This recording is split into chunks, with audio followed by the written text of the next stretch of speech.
Students, welcome to this class where we will know a bit more about the mediastinum. Now you can see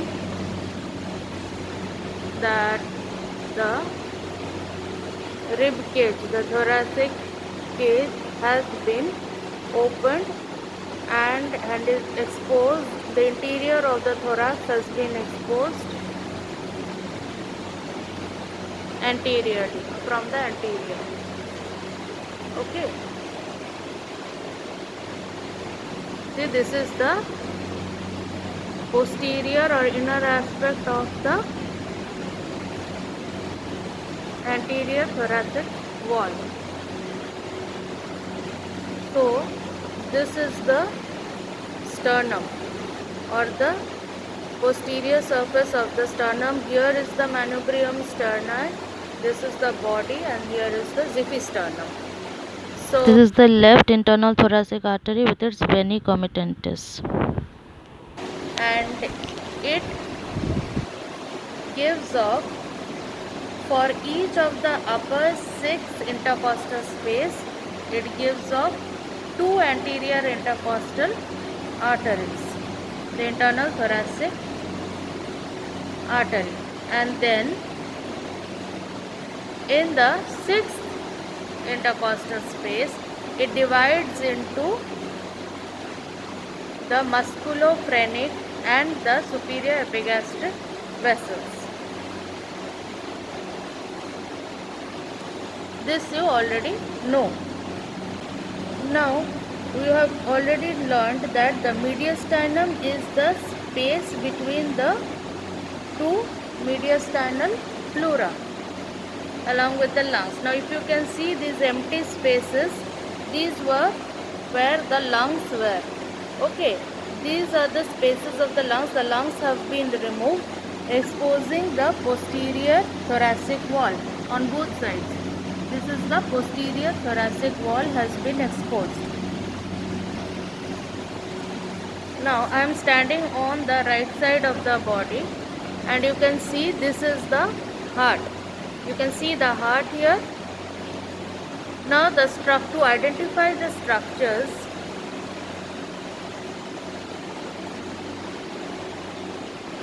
of the mediastinum.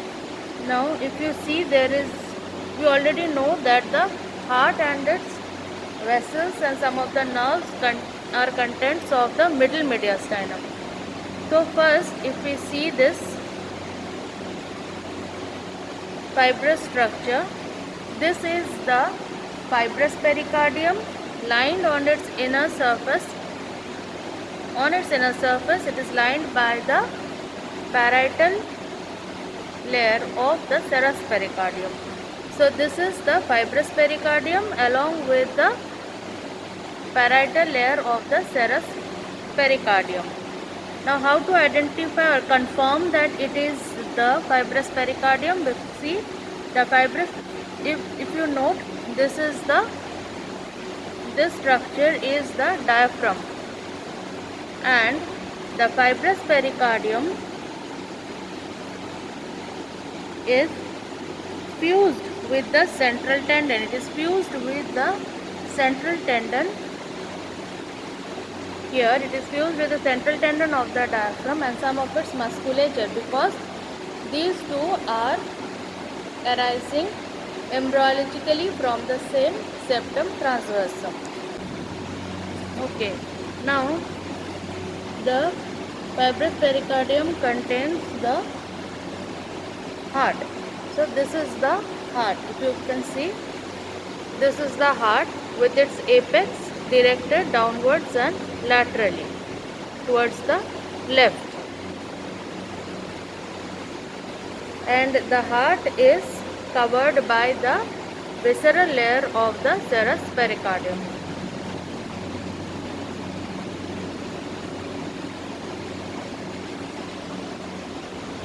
See, arising from the right ventricle, is the pulmonary trunk. This is the pulmonary trunk. Okay, So this is the pulmonary trunk, and on its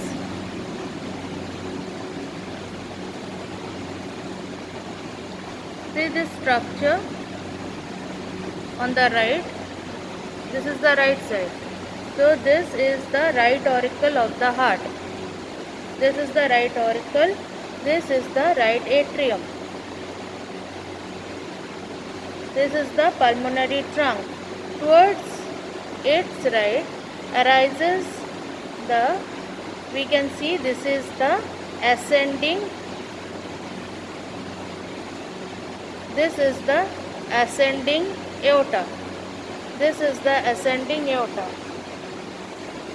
And then this curved part, which is part of the superior mediastinum, is the arch of the aorta,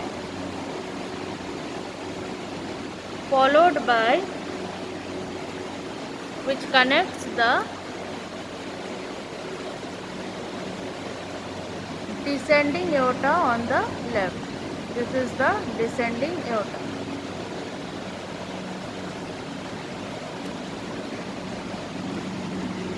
Now if you note this arch of aorta,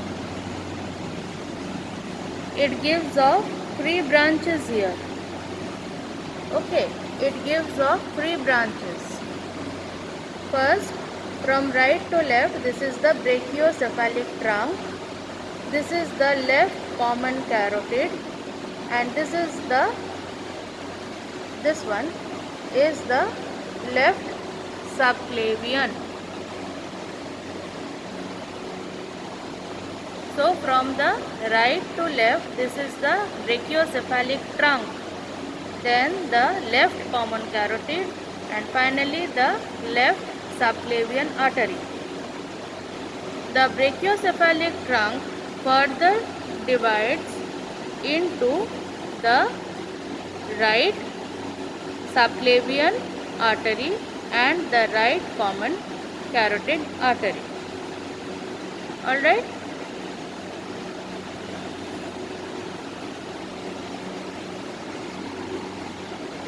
Now,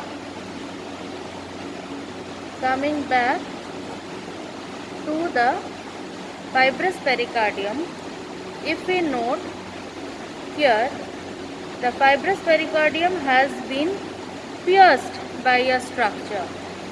Can you see? This is a venous structure. We can see by the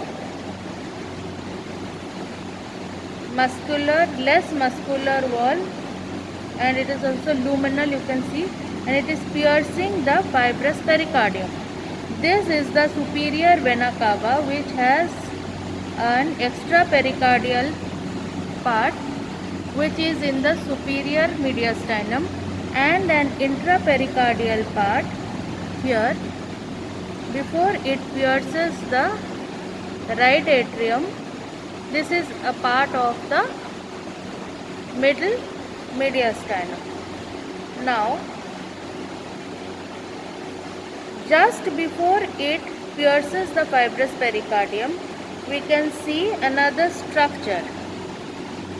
We can see the arched structure here, which pierces the or enters the superior vena cava just before it pierces the fibrous pericardium. This is the arch of the azygous vein, and if you follow it downwards, I'll lift it and show. This is the arch of the azygous vein continuing below as the azygous vein in the posterior mediastinum.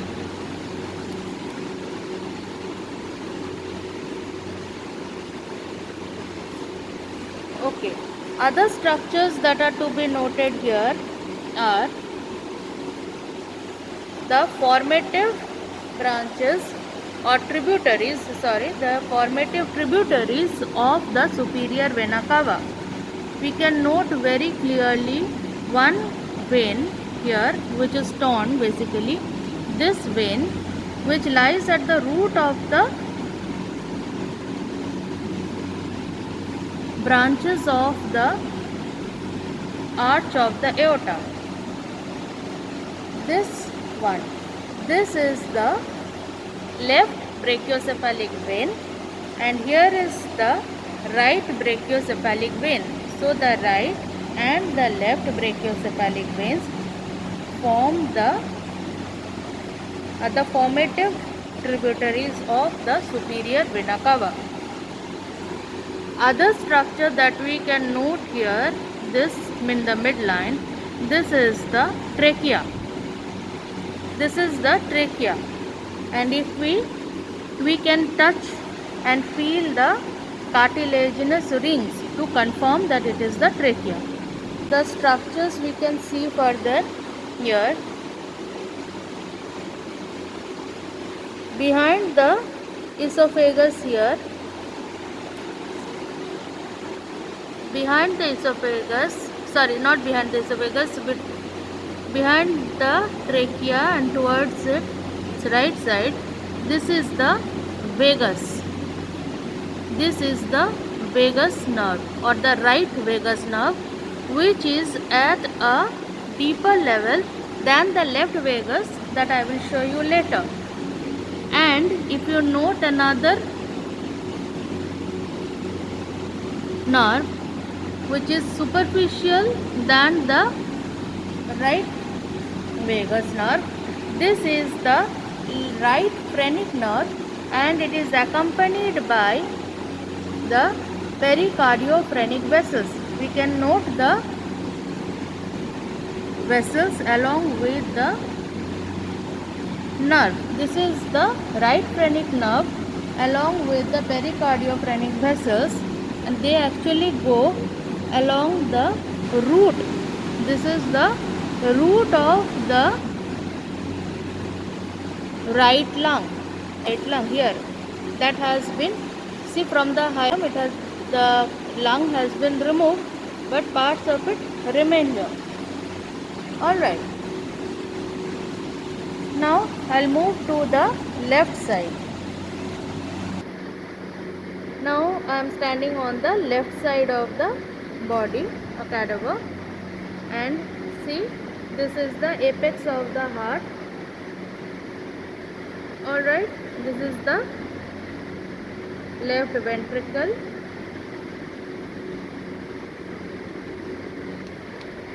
and now, as we said, we are going to find out the left phrenic and the left vagus nerves. Here, the left phrenic nerve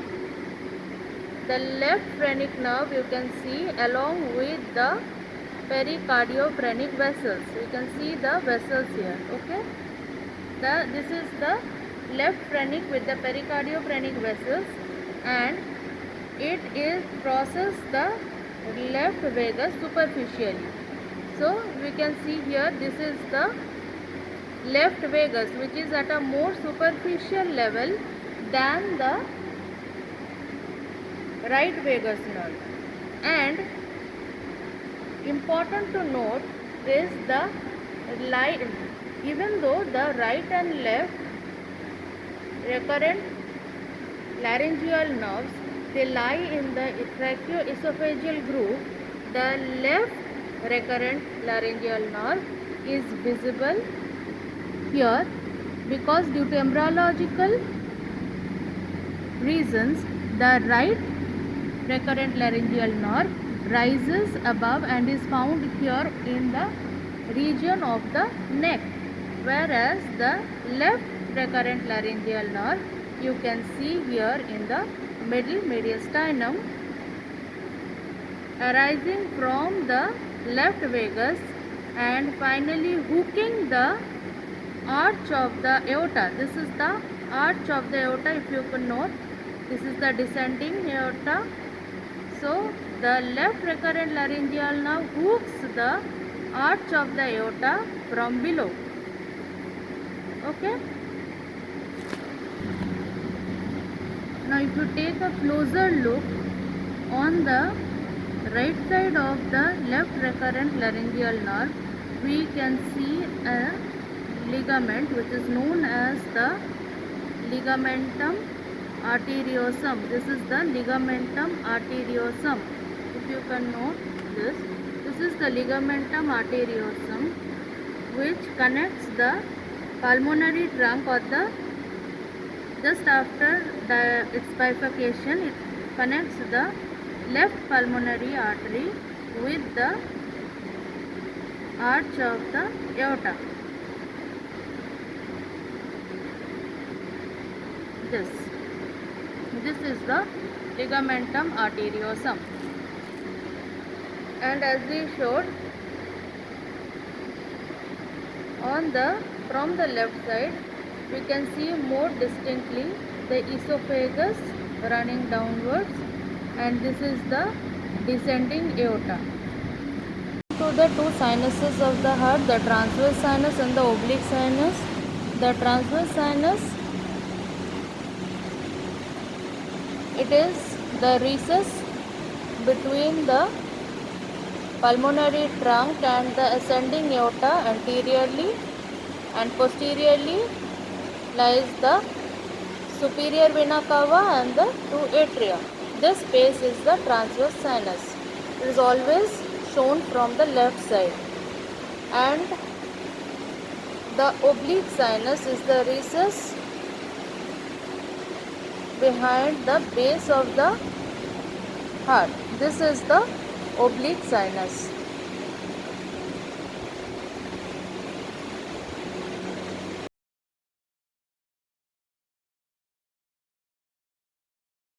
Okay, so if we want to see the heart once again, we can revise. This is the heart where I am standing on the left side of the cadaver. Okay, this is the right auricle, this is the right atrium. If we see, this is the intrapericardial part of the superior vena cava, and here we lift, we can see this is the inferior vena cava entering the right atrium.